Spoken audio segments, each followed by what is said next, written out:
hello, my love. Welcome back to Enchanted Roots. Let's see card কি বলছে.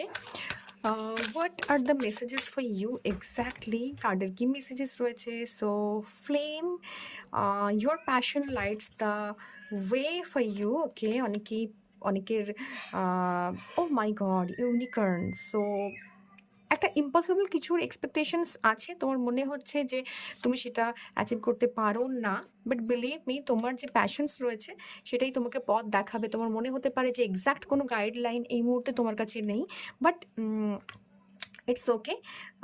একটু না একটু ট্রান্সফরমেশনস আসছে যেটা তোমার ভেতর থেকেই আসবে। সেই প্যাশনটাকে একটু ইগনাইট করো, যেটা তোমাকে সামনে তোমার তোমার প্যাশনই না, তোমার ওটা ইগনাইট করলে তোমাকেই পথ দেখাবে এবং সেখান থেকে একটা ট্রান্সফরমেশনস আসার চান্সেস আছে। And definitely transformation will start from within. তোমার ভেতর থেকে কিছু নলেজেস, কিছু পোটেনশিয়ালস আনলক হবে এবং এই ট্রান্সফরমেশনটাই না তোমাকে তোমার গ্রোথের দিকে নিয়ে যাবে, যেটা তোমার মনে হয় এই মুহূর্তে impossible. That is coming lioness, courage and wisdom are your natural allies. তো তোমার মধ্যে সেই জায়গাটা রয়েছে, তোমার কারেজ রয়েছে, তোমার ন্যাচারাল উইজডমস রয়েছে এবং ইউ হ্যাভ পেশেন্স টু টেম দ্য লায়ন। তো এই পেশেন্সটা রাখতে হবে নিজের মধ্যে, টু ইগনাইট দ্য প্যাশন, যেটা তোমাকে পথ দেখাবে to achieve the impossible. Okay, that's very easy message for all of us. Okay, thank you, bye by.